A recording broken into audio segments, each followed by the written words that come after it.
Thalassery Mahe bypass തലശ്ശേരിയിലൂടെ കടന്നു പോകുമ്പോൾ Thalassery MLA AN ഷംസീറിനും ഇതൊരു അഭിമാന നിമിഷമാണ്.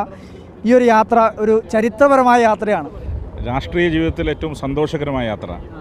കാരണം തലശ്ശേരി മാഹി ബൈപ്പാസ് ഞാൻ ജനിക്കുന്നതിനേക്കാൾ മുമ്പുള്ളതാണ്. അത് യാഥാർത്ഥ്യമാകുമ്പോൾ ഇവിടുത്തെ MLA ആവാൻ കഴിഞ്ഞതൊരു ഭാഗ്യമായി കാണുകയാണ്. 47 വർഷത്തെ കാത്തിരിപ്പിനൊടുവിലാണ് യാഥാർത്ഥ്യമാകുന്നത്. പല തടസ്സങ്ങളുണ്ടായിരുന്നു.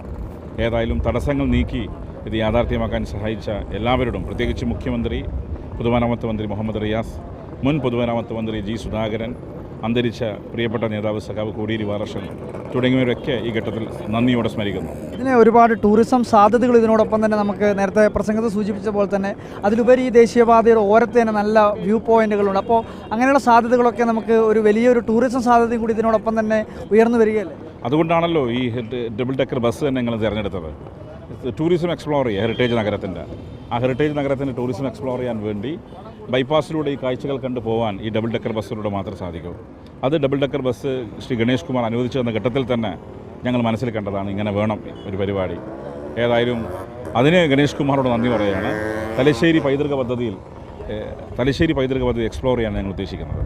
ഇതിൻ്റെ ഭാഗമായി ഈ ഘട്ടത്തിൽ നമ്മളെ ഏറ്റവും കൂടുതൽ പ്രത്യേകിച്ച് താങ്കൾക്കുൾപ്പെടെ കോടിയേരിയുടെ ഒരു പ്രധാനപ്പെട്ട ഒരു സാന്നിധ്യം വല്ലാത്തൊരു അഭാവം തന്നെ ഈ ഒരു പദ്ധതി യാഥാർത്ഥ്യമാകുമ്പോൾ അദ്ദേഹം ഇല്ലാത്തത് വലിയ തോതിലുള്ള ഒരു പ്രയാസകരമായിട്ടുള്ള കാര്യം തന്നെയാണ്. ഈ പദ്ധതിക്ക് വേണ്ടി ഏറ്റവും കൂടുതൽ ശ്രമിച്ചിട്ടുള്ളതും അദ്ദേഹത്തിൻ്റെ ഒരു കാലയളവിൽ തന്നെയാണ്. ഒരു സംശയമില്ല, അദ്ദേഹം തന്നെയാണ് നല്ല മുൻകൈ എടുത്തത്. അദ്ദേഹം തന്നെയാണ് ഇതിൻ്റെ ഓരോ ഘട്ടത്തിലും തടസ്സങ്ങൾ നീക്കാൻ മുൻകൈ എടുത്തത്. തുടർന്ന് 2016 മുതൽ മരിക്കുന്നവർ അദ്ദേഹം ഓരോ ഘട്ടത്തിലും ഇതിൻ്റെ പ്രവർത്തന പുരോഗതി വിലയിരുത്തിയിരുന്നു. എപ്പോൾ കണ്ടാലും ചോദിക്കുന്ന 1-2 പ്രൊജക്റ്റുകൾ, ഒന്ന് തലശ്ശേരി മാഹി ബൈപ്പാസിനെ കുറിച്ചായിരുന്നു. അതുകൊണ്ട് അദ്ദേഹത്തിൻ്റെ അഭാവം വ്യക്തിപരമായി എനിക്കും കേരളത്തിൻ്റെ പൊതുസമൂഹത്തിന് വലിയ നഷ്ടമാണ്.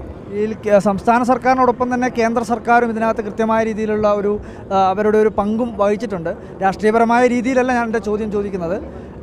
അപ്പോൾ രാഷ്ട്രീയത്തിനെല്ലാം ഉപരിയായി വികസന കാര്യങ്ങൾ എല്ലാവരും യോജിച്ച് നിൽക്കണം എന്നുള്ളൊരു കൃത്യമായ രീതിയിലുള്ള സന്ദേശം ഇത് ഈ പദ്ധതി യാഥാർത്ഥ്യമായതിൻ്റെ പുറകിലില്ല. വികസനത്തിൽ രാഷ്ട്രീയം നോക്കരുത്. തെരഞ്ഞെടുപ്പിൽ മാത്രമേ രാഷ്ട്രീയം പറയാൻ പാടുള്ളൂ. വികസനത്തിൽ രാഷ്ട്രീയം പറഞ്ഞാൽ പിന്നെ നാട് മുന്നോട്ട് പോവുകയില്ല. നമ്മൾ രാഷ്ട്രീയം പറയണം. ഇനിയിപ്പോൾ രാഷ്ട്രീയം പറയാം, കാരണം പ്രത്യേകിച്ച് തെരഞ്ഞെടുപ്പ് നടക്കാൻ പോവാണ്. അല്ലാതെ തെരഞ്ഞെടുപ്പ് കഴിഞ്ഞാലും ഓരോ ഘട്ടത്തിലും ഓരോ വികസനത്തിനും ഓരോ എതിർ രാഷ്ട്രീയ പാർട്ടികൾ മുടക്കം നിന്നാൽ നാട്ടിലൊരു പുരോഗതി ഉണ്ടാവില്ല. അതുകൊണ്ട് രാഷ്ട്രീയം മറന്നുകൊണ്ട് എല്ലാവരും യോജിക്കണം. എന്നാൽ മാത്രമേ നാട് മുന്നോട്ട് പോവുകയുള്ളൂ.